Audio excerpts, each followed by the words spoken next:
Okay.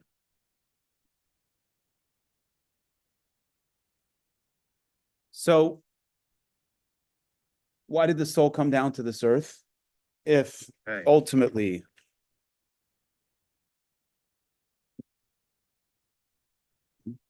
Why did the soul come down to this earth if ultimately, as we discussed, the source of the soul is from thought, as opposed to the rest of the created world, source is from speech?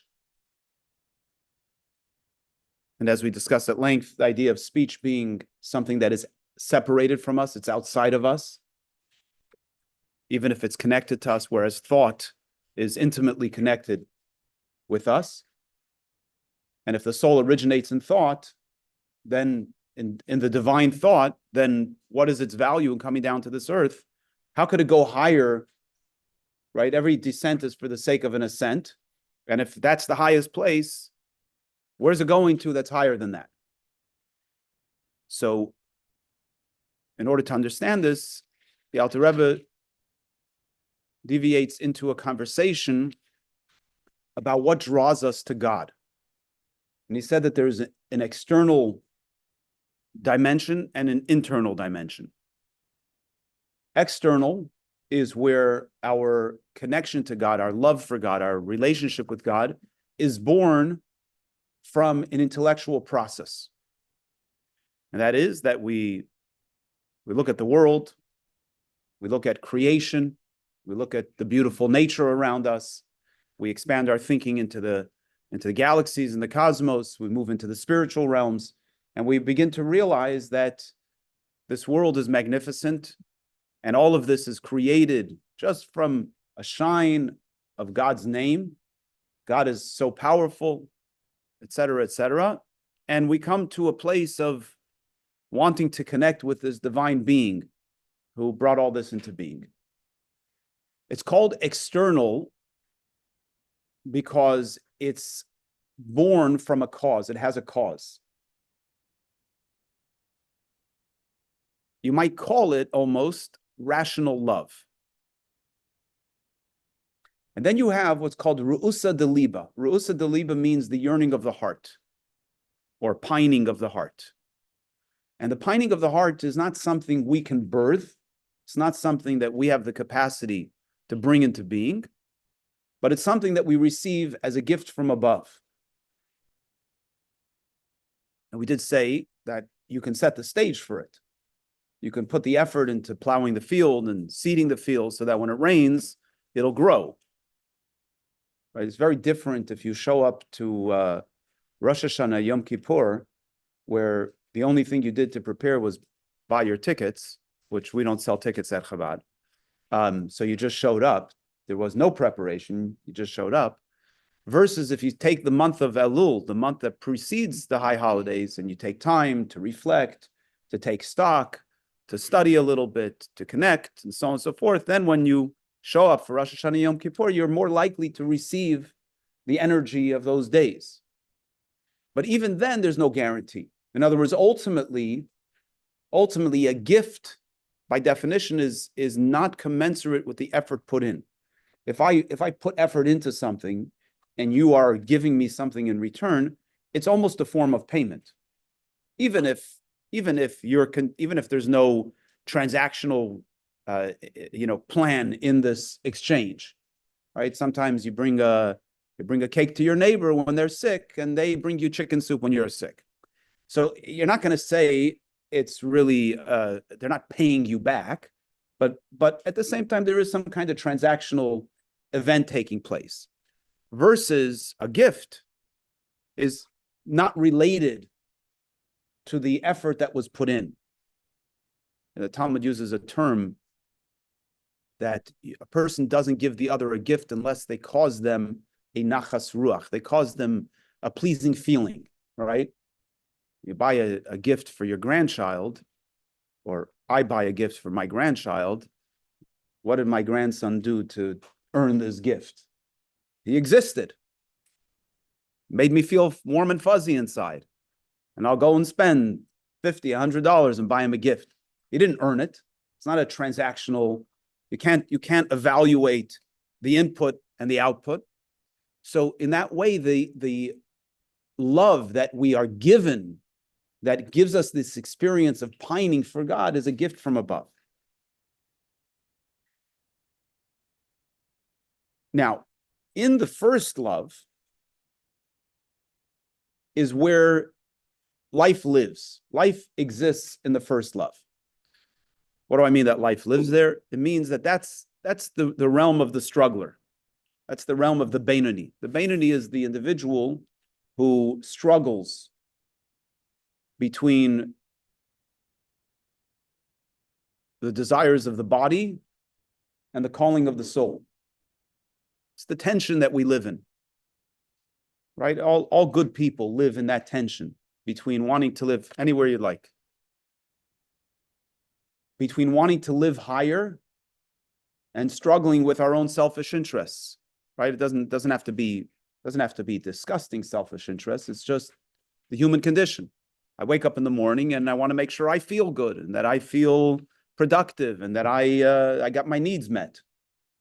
And then there's a part of me that says, it's not all about you. What are you doing here? What's your purpose here? And then when we have a temptation, whether it's to gossip or to talk back to someone who is picking a fight with us, right? So then it's our ego that says, give it back to them.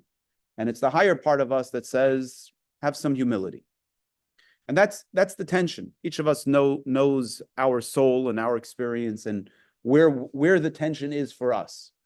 But that's life. That's where life is lived.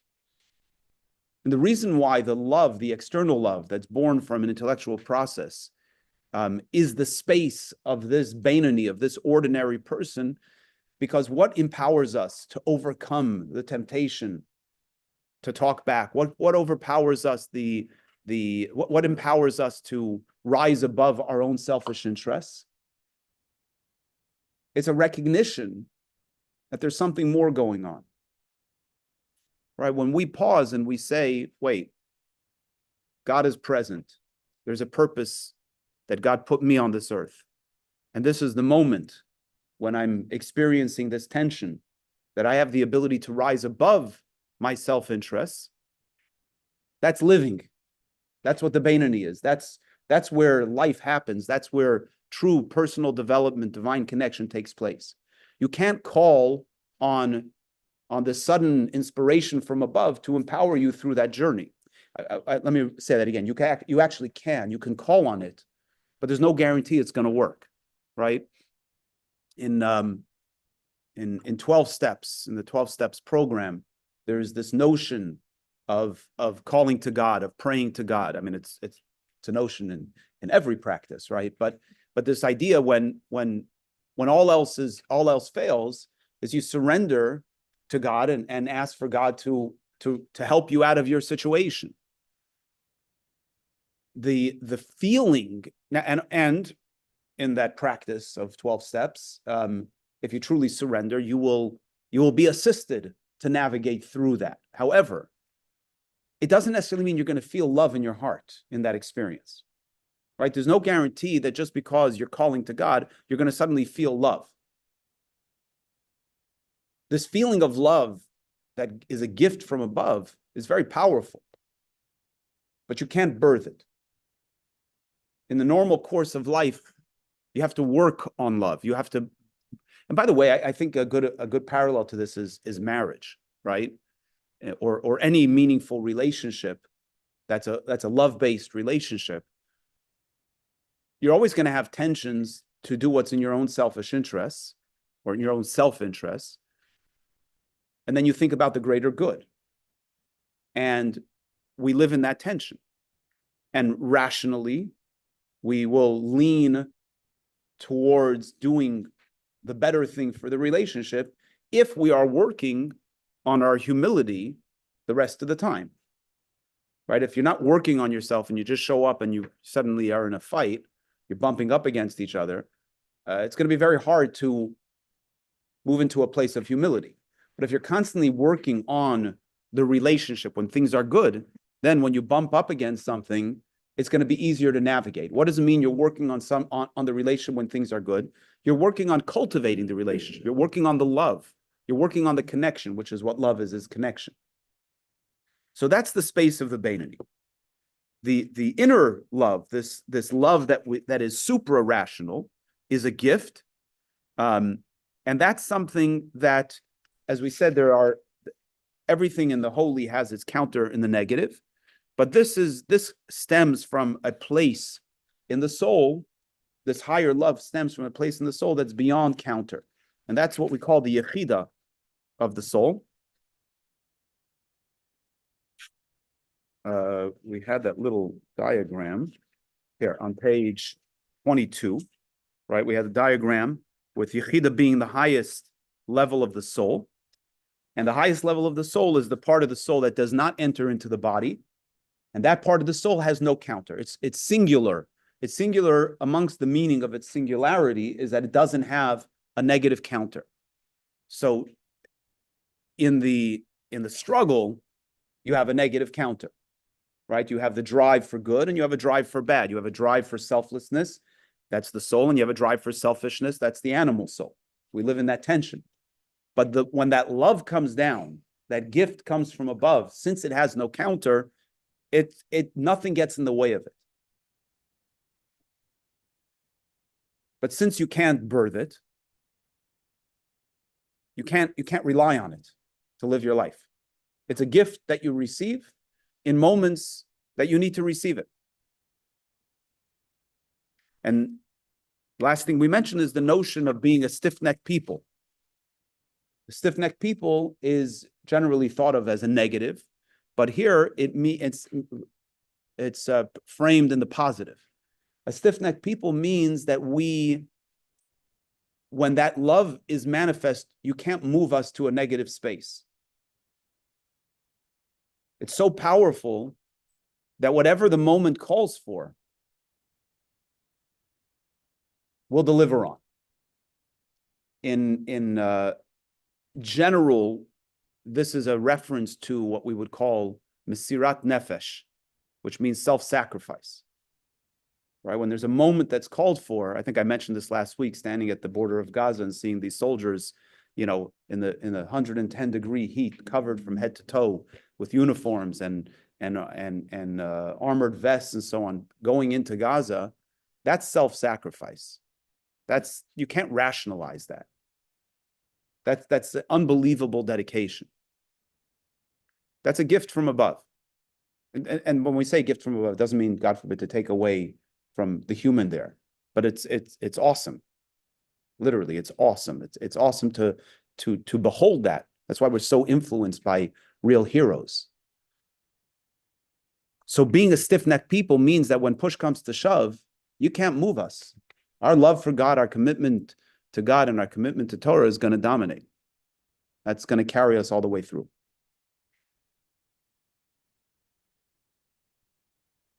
All right, 23. Any questions or comments on this? Is what we did last week. Yes.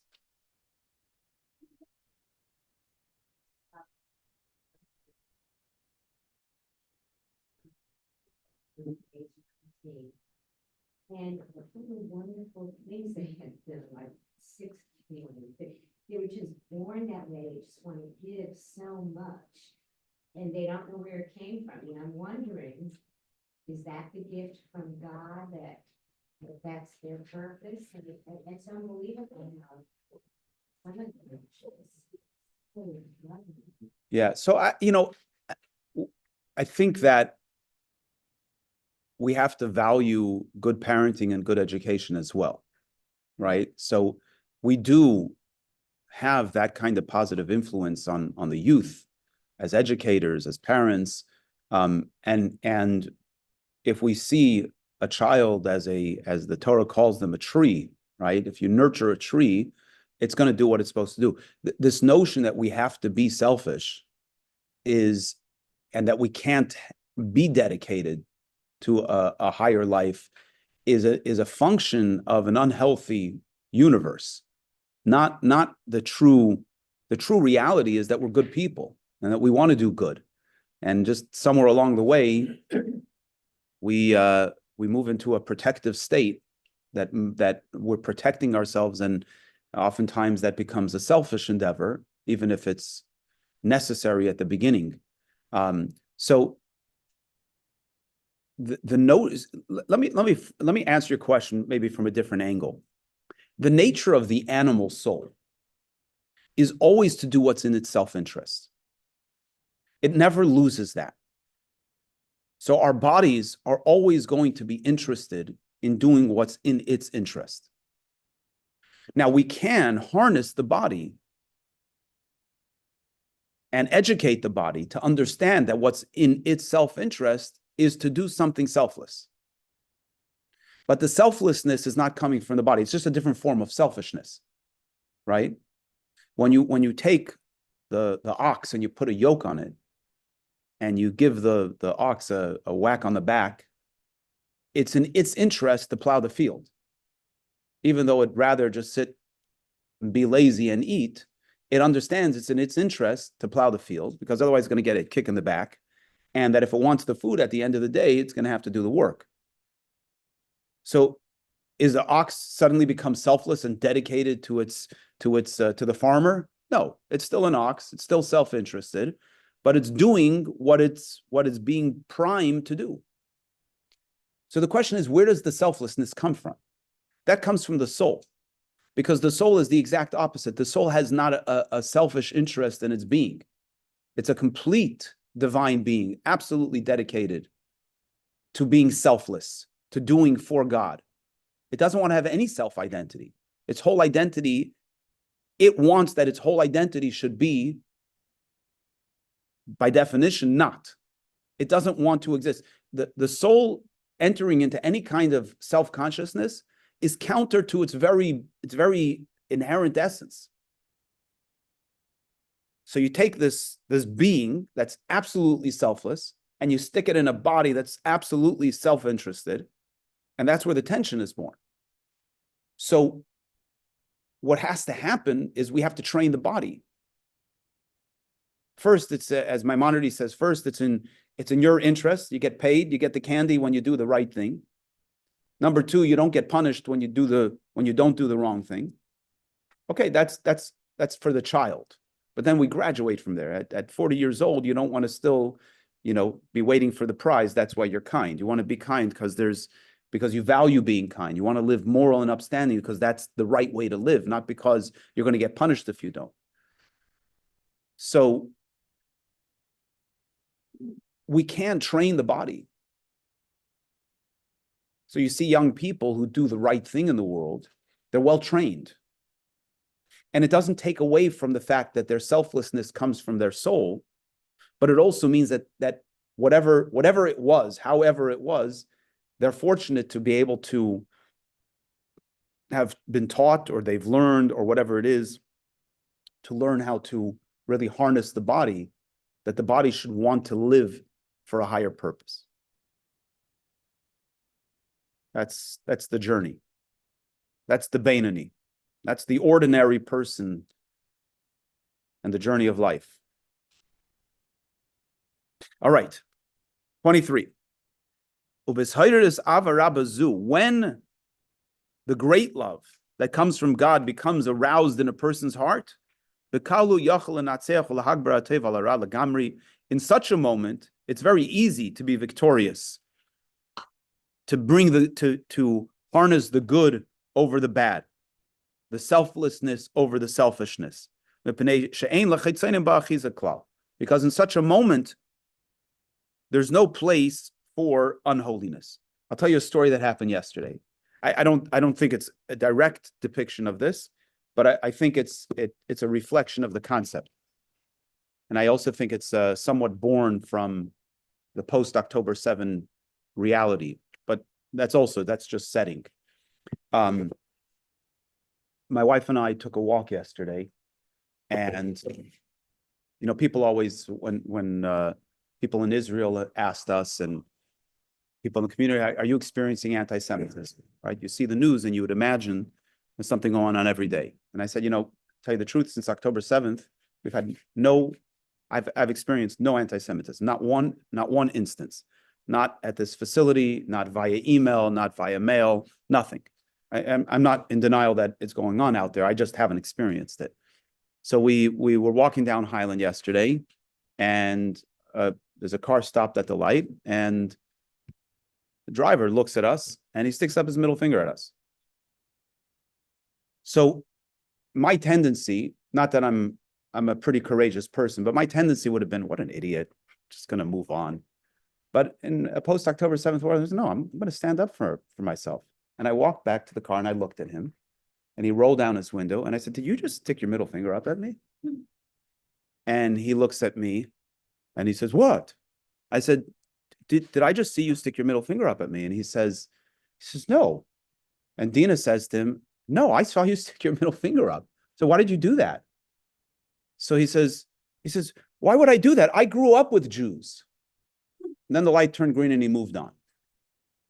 I mean, it really, very silly, the whole thing. I mean, like, if you want to take a position, take a position. Like, don't, it's like, it's a cheap shot, right? But I'm talking about my reaction. Like, I didn't hesitate for a second to walk back and confront this guy. That's not rational. That comes from somewhere deeper. And I'm sharing that because I think each of us can identify a scenario where maybe someone was starting up with our children, and we, immediately, without thinking, we went to their defense, or your identity as a Jew was challenged and immediately it called, or you saw someone else being hurt and you didn't think twice. You just went to the defense of someone, something. You stood up for something. When you have that experience, that's not rational. For two reasons. Number one, you didn't take the time to think about it.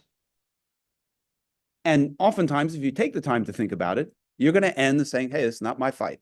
It's not my problem. I'm not going there. It's not, Or you might make a conclusion. No one else is standing up. Somebody's got to stand up here. But when you don't think, and in looking back, you say that was the right thing to do, that's coming from a place that's much deeper inside of you. And here's what the Alter Rebbe is telling us, is that when we face a challenge and we suddenly are given this burst of love, which God provides for us. God gives us this empowerment as a gift at times.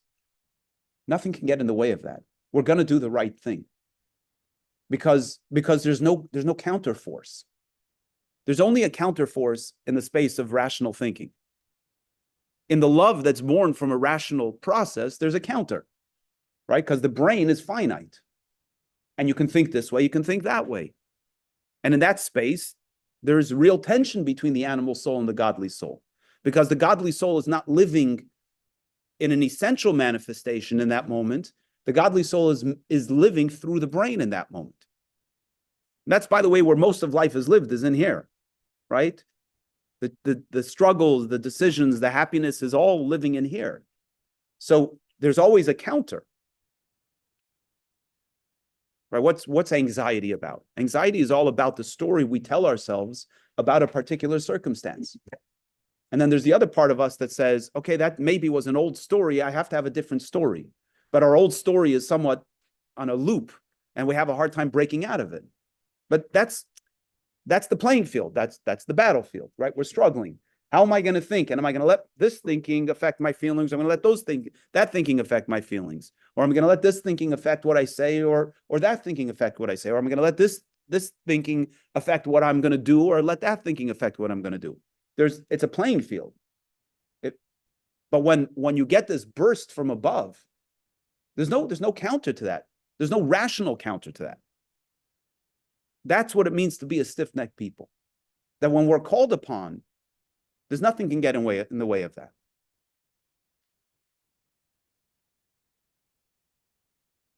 In the prayers, we find this expression multiple times. We ask God to unite my heart, or unite our hearts. What are we really asking God when we say unite our hearts? What we're asking God is to help us unite the rational love, the outer aspect, in the internal love. In other words, when we struggle, when we bump up against something that we're really, really having a hard time with, what we're praying to God is, God, help me morph the feelings into this higher love.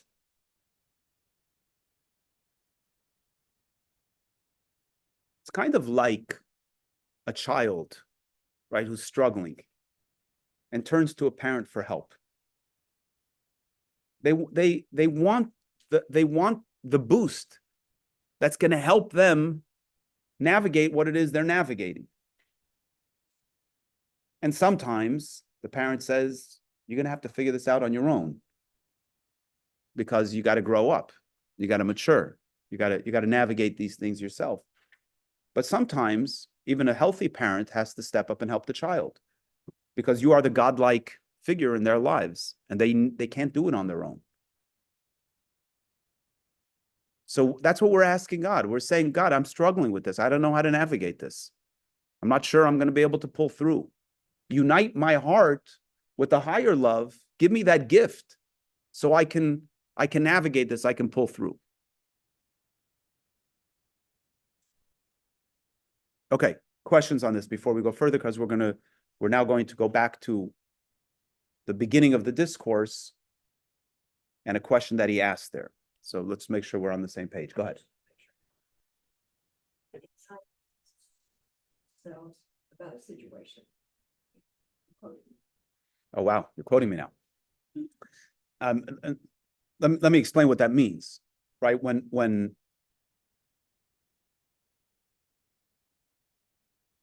really in any scenario, right? What makes the scenario real? Even a real scenario, right? Where someone is standing with a knife or a gun. Why am I concerned about it? Why am I having a response to that? Because when I see someone standing with a gun, I have a story that people that are standing with guns in front of me want to hurt me.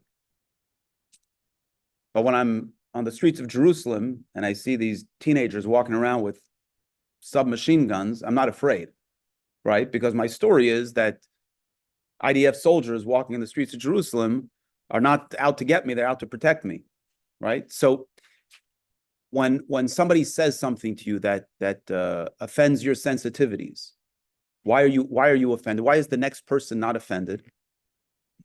Because they have a different story about people, about that person, right?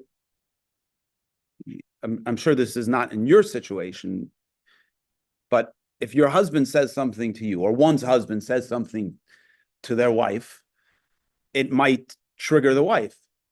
But if the husband says that same thing to someone else's wife, it's not going to trigger them, because they're not married to each other. The story is a different story. And by the way, this is true all the way into the finest of details of things that, in other words, here we're talking about a lot of interactive kind of anxiety, but people who struggle with anxiety within themselves, really paralyzing anxiety. Again, I'm not dismissing any of the chemical components and stuff like that, but at its core, at some point, the person has a narrative about the thing that they're anxious about. And the challenge with anxiety is that we can have a counter narrative, right? We can tell ourselves that the story that we told ourselves is a story from childhood and it's not the real story. And hopefully that should empower us to at least navigate the situation in a healthy way. But sometimes we're paralyzed by it. There are people that are really paralyzed by it, and they can't function because of that story. That becomes a serious kind of condition. But the human condition, this is the human condition. Anxiety doesn't have to mean, you're stuck in bed. Anxiety is something, anytime you get anxious, anytime you're not flowing smoothly, which all of us have that experience, it all ultimately boils down to a story, boils down to a narrative, which, by the way, could be a true narrative, but it's all a narrative, right? I was speaking with someone the other day who's struggling. And I told him, I thought, you need to study, there's this book called Gates of Trust. I said, read a little bit of this book every day. You have to change your story. You live in this world where everything is negative and everything is dark and you're all alone. Read this book. You'll begin to slowly at least tell yourself a different story that there's a God in the world, that you're safe, you're being taken care of, right? You have to nurture that story. It's called Gates of Trust. It's on Chabad.org. It was written 1,000 years ago by Rabbeinu Bechaye. It's a fantastic, fantastic book. Read it slowly. Don't try to finish it in one sitting. It's actually good in small doses. But the idea is that if you think about it, and he goes through it financially, health-wise, relationship-wise, you begin to look at the world around us, and we have such a story, which again is the human condition. The human condition is that if I'm doing business with you, I have to protect myself that you shouldn't take advantage of me. And that if you're a good customer of mine, I got to make sure you're happy, because otherwise I'm going to lose my income. But you know what? That's not how it works. God's in control. You're just an emissary. You're just a channel for God. It doesn't mean that within the human condition, I shouldn't do what I need to do to be respectful, to follow the process of nature. But nature is not the control. God's the control. Right? So all this is a Torah narrative. It's a holy narrative, and it's a true narrative. So the more we develop this other narrative, the more we're able to look at what it is that we encounter, and let's at least start to have a different story, right? Emotions are complicated. Just because you have a different story doesn't mean immediately you're gonna lose the negative feeling. But at least you have another story.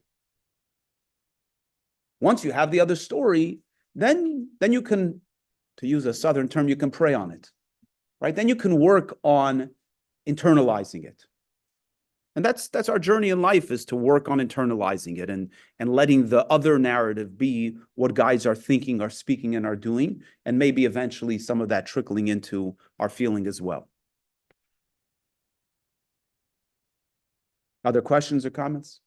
Yeah.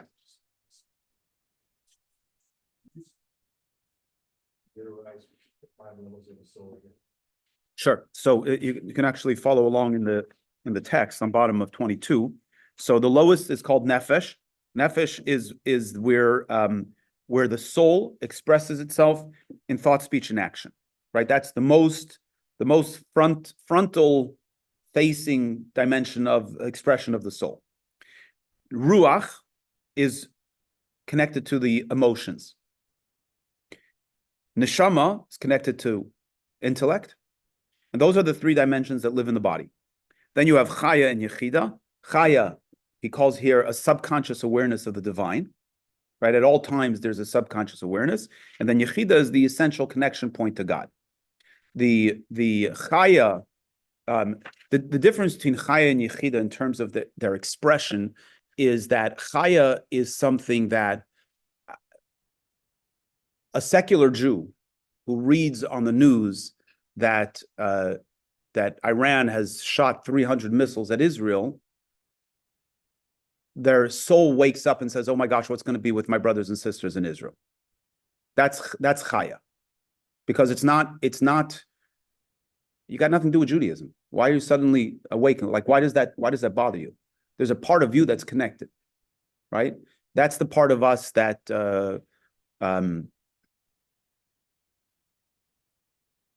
has these moments of awareness. Yechida is a very rare and singular experience. It shows up on Yom Kippur, usually. It'll show up at some point on Yom Kippur. There's a statement in the Talmud that, I think it's from the Talmud, it says that one who doesn't cry on Yom Kippur, his repentance is not accepted.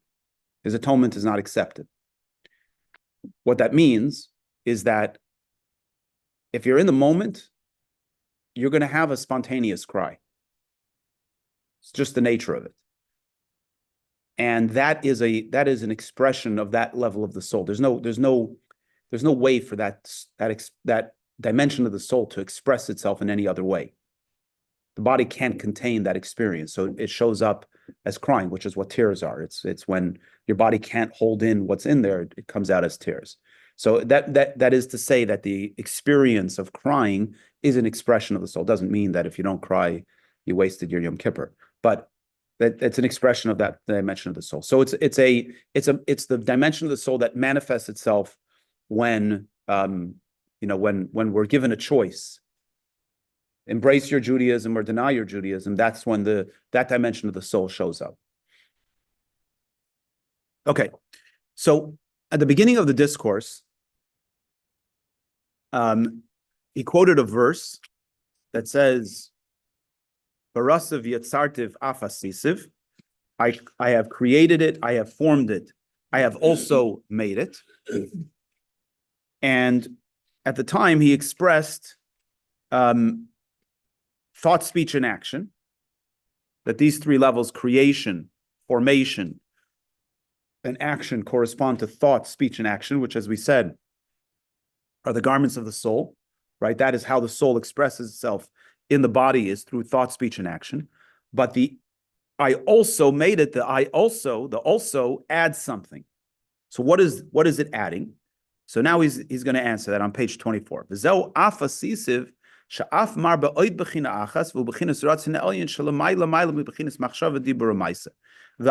also comes to include a higher level of expression that's beyond thought, speech, and action. And that is this level of love that we've been talking about, this super rational level of love that we've been talking about. So if you think about it for a second, he says thought, speech, then this super rational love, and then action. Seems out of order, right? It should either be first, the super rational love, then thought, speech, and action, or if for whatever reason, put it after action. Like if you want to say there's something else, so do thought, speech, and action, and then introduce this extra level. But if the way the verse reads, it's thought, speech, super rational, and then action. So why is it there? So he answers, V'samach la'asisiv, this expression of the super rational love is adjacent to the word I have made it, action. Why? Because where does this super rational love most express itself? It most expresses itself in action. In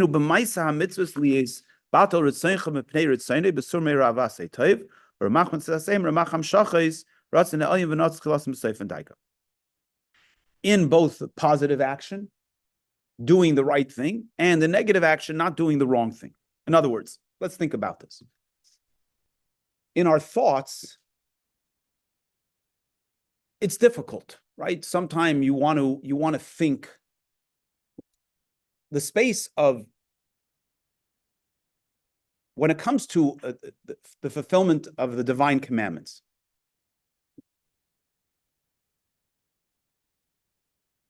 Thinking, what is sinful thinking? Right? What does the Torah say you're not allowed to think? You're not allowed to think lustful thoughts. You're not allowed to think thoughts about how you're going to execute a sin.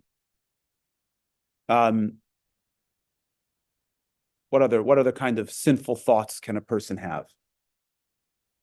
Don't be shy. We won't, You can have thoughts of greed. Okay, so it's an interesting example because greed actually is in the heart, but the sin, where I think you're correct, is the thought about wanting what another person has is a human condition. The sin is not the want itself. The sin is thinking about how you're going to actually get it. So there's the thinking there. That's the sinful part, right? So good. So that's sinful. What else? Revenge. Okay, good. Again, it's the execution. How am I going to get the revenge, right? Not the desire for revenge, but the thought process of actually, feelings are just feelings. There's nothing sinful about having feelings. I'll give you a classic example of this, which is very, very stark in terms of Jewish thinking and particularly Christian thinking. If a man is walking down the street and he sees a beautiful woman and has lustful thoughts, there's nothing wrong with that, right? We would hope that a healthy man has a moment of a lustful thought. I think they say you get one look free. I think there's an expression like that. In other words, unless you're going to live in a shelter with blinders on, you're going to have a moment of a lustful thought. The question is, what do you do after that? Do you look again, and do you nurture the thinking? So the lustful thought itself is not sinful. It's it's actually not even a lustful thought. It's a lustful feeling, right? It's like greed or like revenge, right? That's just a feeling. Part of me is animalistic, and the animalistic part of me is going to be driven to revenge and greed and lust and so on. The question is, what do I do next? If I nurture that, it becomes sinful. Okay, good. I think we've exhausted the sinful thought discussion. But the point being is that, okay, so the greed comes up and you start thinking about how you're going to get that thing. And then you say to yourself, whoa, that's not right. I shouldn't be thinking about this stuff. Let me go watch some TV. Let me think about the news. Okay, is it easy when somebody's really got under your skin? It's not easy, but it's fairly manageable, right? It's not that difficult. What about speech, sinful speech? It's a little more difficult. When you have an opportunity to talk back, to say something nasty, to speak gossip, right? By the way, just on the first idea, the Torah, there's a very interesting verse in the Torah. It says, "Leisisna es achicha bilvavecha." You should not hate your brother in your heart. What does that mean? Where should you hate your brother? You should not hate your brother in your heart. So the Talmud says, what happens if somebody hates his brother in his heart? What should you do about it? So Talmud says, go and hit him. Give him a whack. Because then it's not in your heart anymore. Right? So you can't keep the feeling in your heart. So, but for the most part, the feelings in the heart are just that. They're just feelings. So the thinking can lead us astray, but we have the capacity to center it. Speech is a little bit more difficult, but it's also manageable. I have a friend who likes to gossip,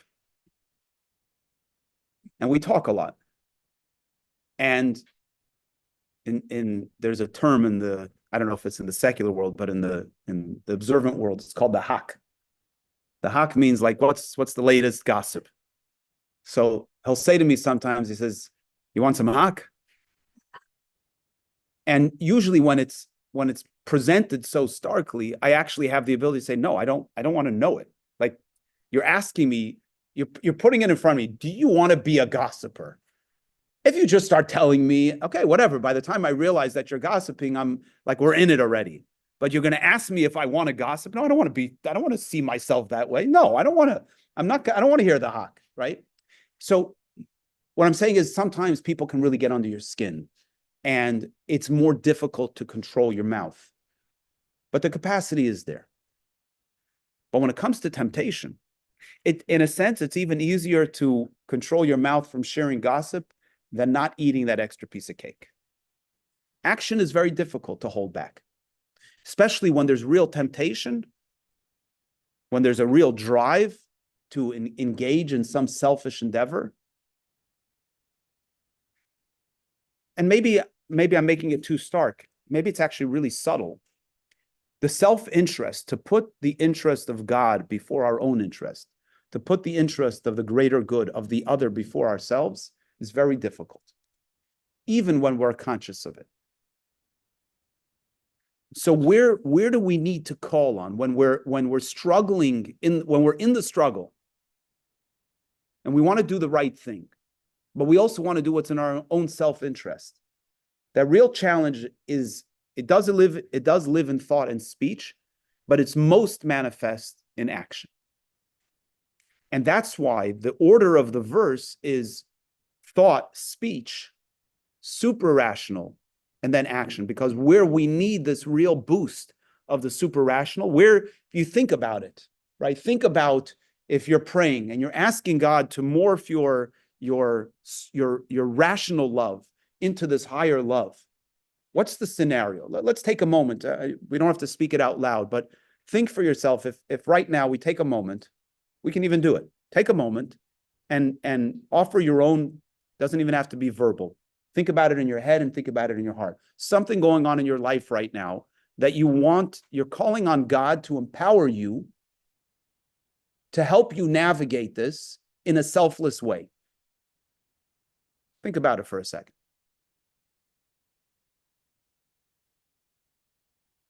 Is the thing that you're navigating a struggle of thought, a struggle of speech, or a struggle of action? Let's take a vote. How many people are struggling with a matter of thought? How many people are struggling with a matter of speech? How many people are struggling with a matter of action? Okay. So I expected there to be some thought and speech strugglers because it is part of our struggle. But most of our struggle lives in the space of action. And that's where we need the most empowerment.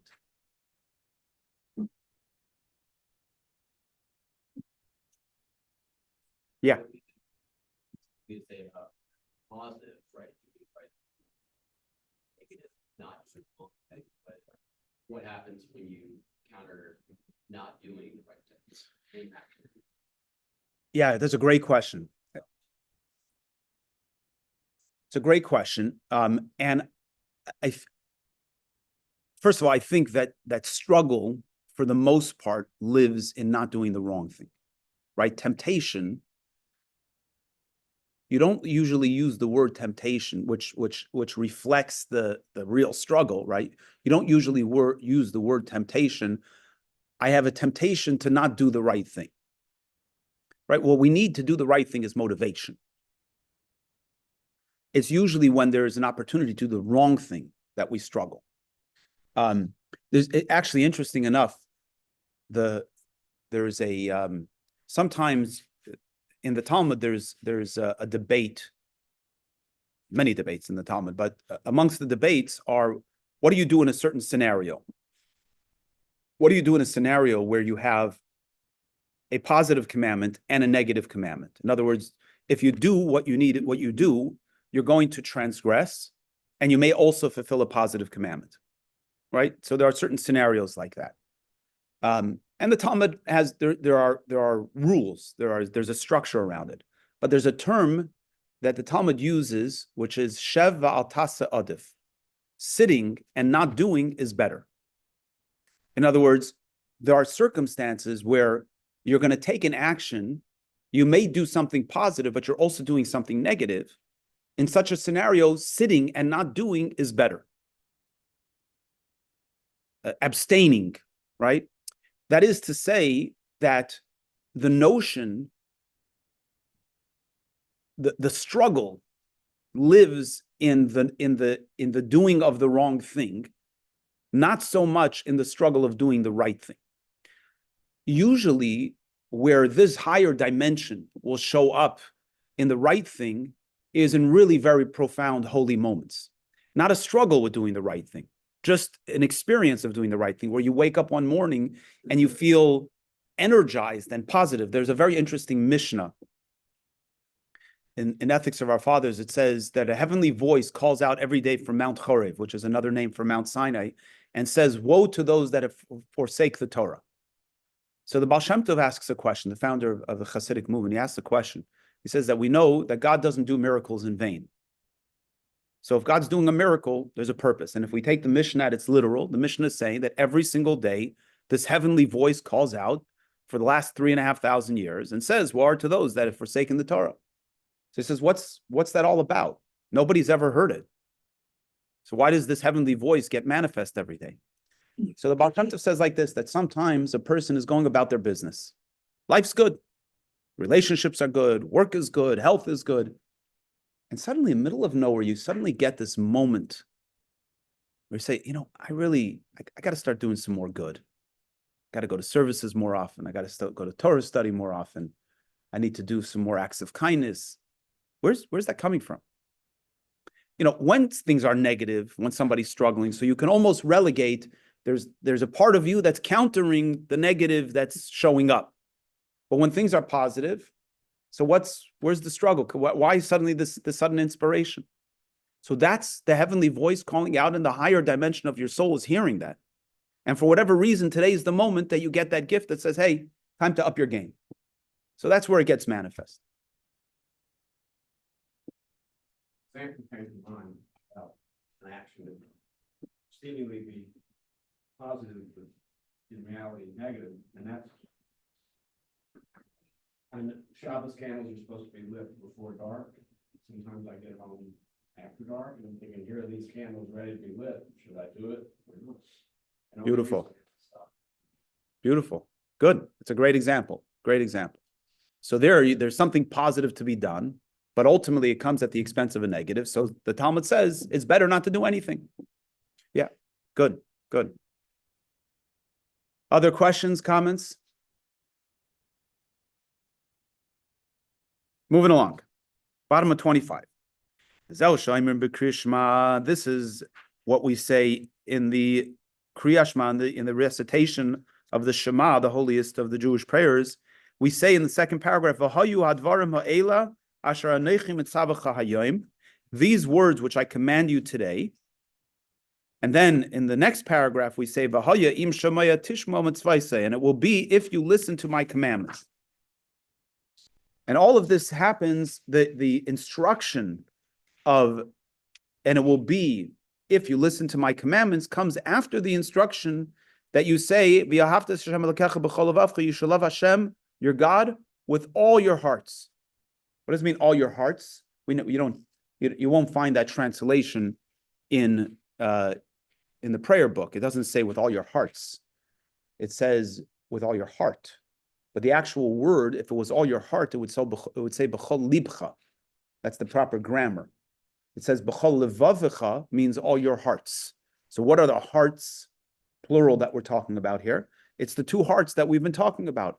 It's the inner dimension of the heart and the outer dimension of the heart. It's the inner dimension of the heart that is born from rational thinking, and it's the higher dimension of the heart that is a gift from above.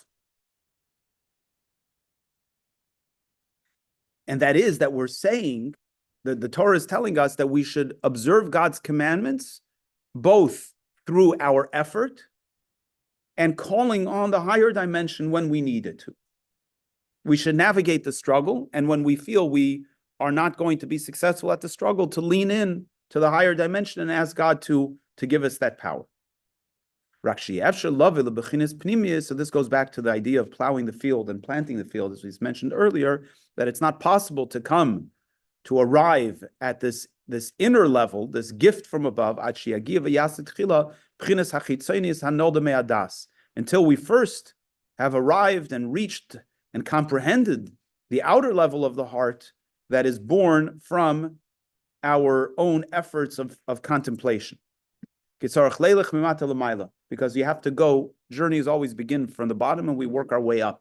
So if you want to be able to receive the higher level, you got to work your way up. This is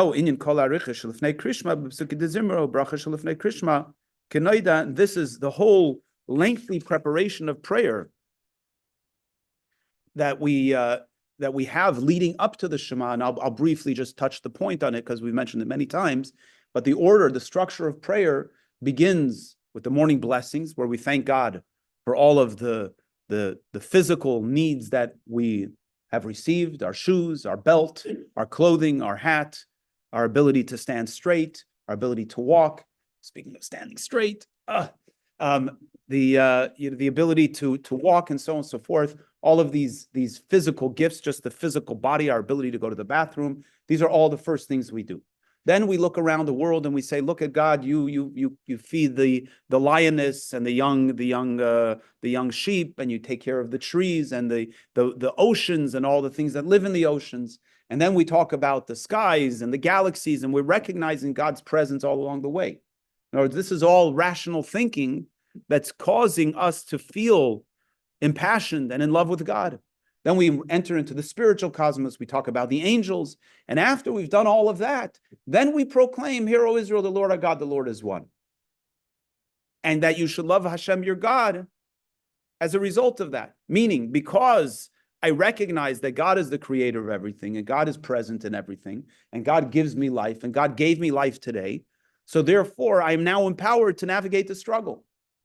And even in those moments when I feel like I can't get through the struggle, I lean into the higher dimension of love, and I ask God to give me that gift to empower me to navigate even when I don't have the strength myself. That's what prayer is. That's the structure of prayer.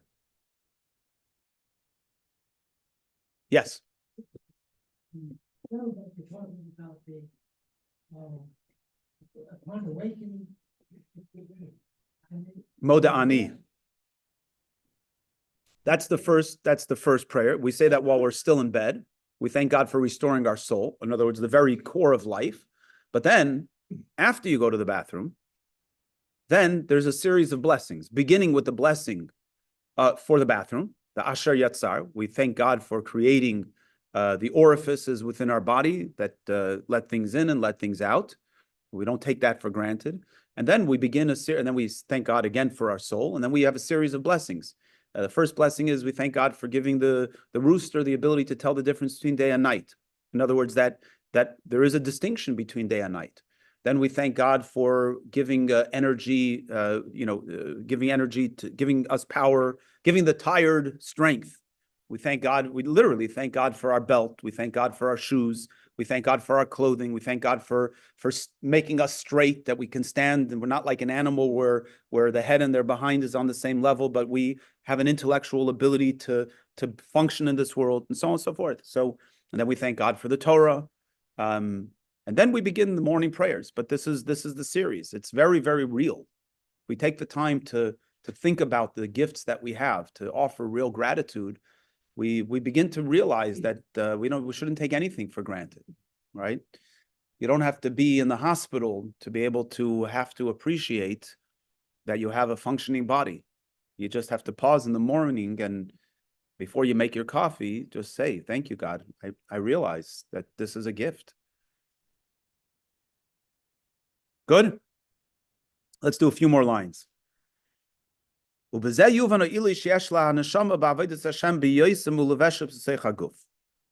Now we can understand the advantage that the soul receives by serving God in a body, a soul in a body. The question that we asked is, what is the advantage of the soul coming into the body? If the soul originates in God's primordial thought, so what's the upside? So now we understand.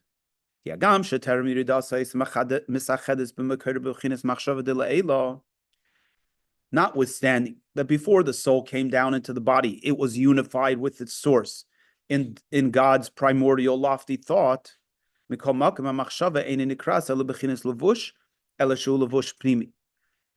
But even the fact that we can use a term about God as God's thought means that it's not the highest dimension of God either. Thought is a garment. Thought is a tool. Again, we're using human terms to describe God, but it's what we got.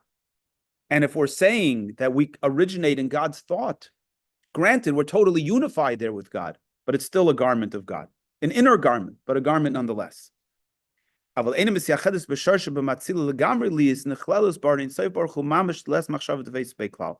we are not, our origin is not unified at the level that transcends even divine primordial thought.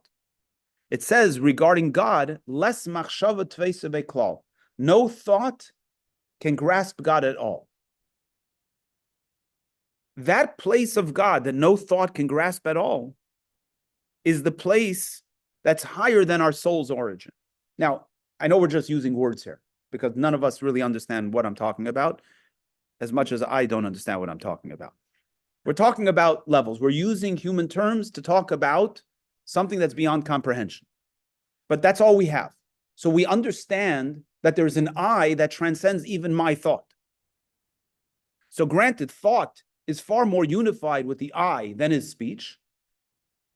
Right? When I'm speaking, I understand that my speech is something separate from me. It's now become separated. And I understand that my thoughts are much more unified with the I. But there's an I that transcends even the thought.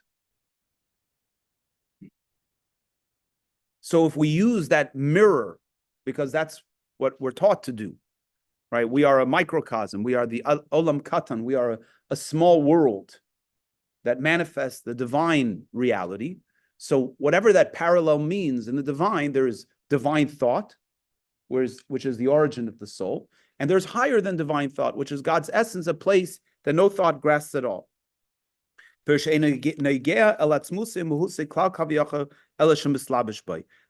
dimension of God is beyond God's thought, but God manifests himself in thought. This is not the case of this higher love that we've been talking about. The higher love that we've been talking about, kadiskafia sitra achra, liizbato ritzoicha b'pnei ritzoini, b'surmei ravase tova b'chinis sasiya gashmis, b'maisa mitzvah b'surmei rakanal, hari rotzen el yeshua, arin seif baruch hu ba'atzmu v'chvei desharu mizgalabay. I'm going to finish the paragraph, the chapter, and then I'll translate. Ramach b'kudanim ramach evarim d'makom mamish, v'zo sham razal yafa shachs v'shuv b'maisim tovim b'elam hazem b'kol chayim haba. The Zohar has the following passage, that kadiskafia sitra achra v'ishapcha chashechel nahira, that when we subjugate the other side, the negative forces, and we transform darkness to light, then we cause the very essence of God to be manifest. From the other angle, when we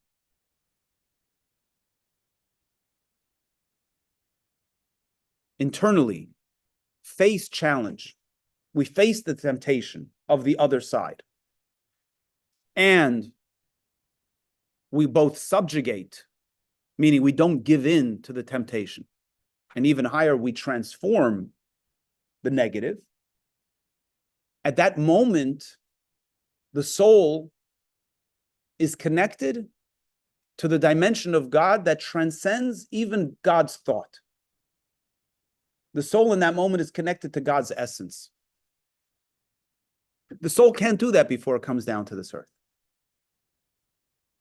It can only do it when it comes down to this earth, because all 613 commandments live in the physical reality. Angels can't do this, because angels don't have bodies and they don't have temptation, which is, by the way, the conversation that Moses had with the angels when he went up to receive the Torah. The angel said to God, you can't give away your gift to this son of man. So God says to Moses, go, and you got to defend yourself. You got to advocate for the Jewish people. So the Talmud says that Moses says to the angels, he says, do you have an evil inclination that God needs to tell you not to steal or not to murder? Were you in Egypt that God said, I took you out of Egypt? The Torah is not for you. The Torah belongs to human beings. So we face temptation, we face challenge, we face struggle, and we want to say, oh, Gewalt, how long do I have to deal with this stuff? When am I finally going to overcome my inner struggles? And the answer is at 120, when you're 6 feet under. As long as you're on this earth, you're living your purpose when you struggle. That's where life is lived. There's nothing that can bring divine revelation into this world. There's nothing that our soul can't do to fulfill its purpose other than overcoming the challenge, the struggle, both in the negative, not transgressing the 365 negative, which, by the way, he actually quotes both here, right? He says, both in turning away from negative, in fulfilling the commandments, and doing the 248 positive commandments, which are a manifestation of the divine being. And he closes out the chapter with quoting a Mishnah from Ethics of Our Fathers. It says the following: that greater is one moment of good deeds and repentance in this world than all of the world to come. Mishnah is not, it's not a book of poetry. It's not just giving us like nice cliches and mottos and motivational statements. It's saying a fact. Greater is one moment of good deeds and repentance in this world than all of the world to come. Why? Because in that moment of temptation, to speak, to say that word of gossip, to do that action, to think that negative thought. In that moment, all of your creation lives in that moment. Because in that moment, when you overcome the temptation and you don't do the wrong thing and you do the right thing, you're connecting God and your soul, both in the divine manifestation, but also in your connection to a place that's higher than your soul's origin. And this is the purpose of creation. So the spiritual worlds, it's great. A lot of light shows going on. But angels can't do what we can do here. And the soul, once it leaves the body, can't do what we can do here. None of that works. It only works when we're in a physical body in this world, facing real struggle. Why is it that way? Got to talk to God. But that's the way God created the world. That was God's temptation in creating the world, is he wanted to have a dwelling place in this world below. And the only way that God can have a dwelling place in this world below is by us recognizing God's presence here. When we recognize God's presence here, and we use that to guide how we choose to respond to the challenges that are in front of us, we make God real. And that's the whole purpose of creation. That's the whole purpose our soul comes down to this earth. And that's why when we do the right thing, our soul actually connects to a source that's even higher than its own origin. Questions? Yes. Mother was unhappy with her children. She would say, "Stop hugging me in China." You were using the word "hug" earlier, and I was basically, you could translate that. It's a correct, hak means to hit, but it's the same, it's essentially the same thing. Give me a hit, give me a hit of gossip. Yeah. So the other thing is, when I was in the military, you wear a uniform with your name over your pocket. And in basic training, somebody came up to me and said, "Never seen that name Rosenthal before." And I said, "Well, it's Jewish." He said, "I've never met a Jew before." Hmm. He didn't put his middle finger up. But it felt like it. I'm sure he could see that I was normal looking. And it was a once in a lifetime experience to go through it. So those are my two comments. Thank you for sharing. I know a lot of you signed up last week. Next week, we're doing same time. It'll go a little longer, 90 minutes. We're doing the How Israel Wins seminar. Probably in this room, but keep an eye on the text. Bagels and the fixings for all that. Please sign up if you haven't. That will replace Kabbalah and Coffee, and then we'll pick up Kabbalah and Coffee the week after.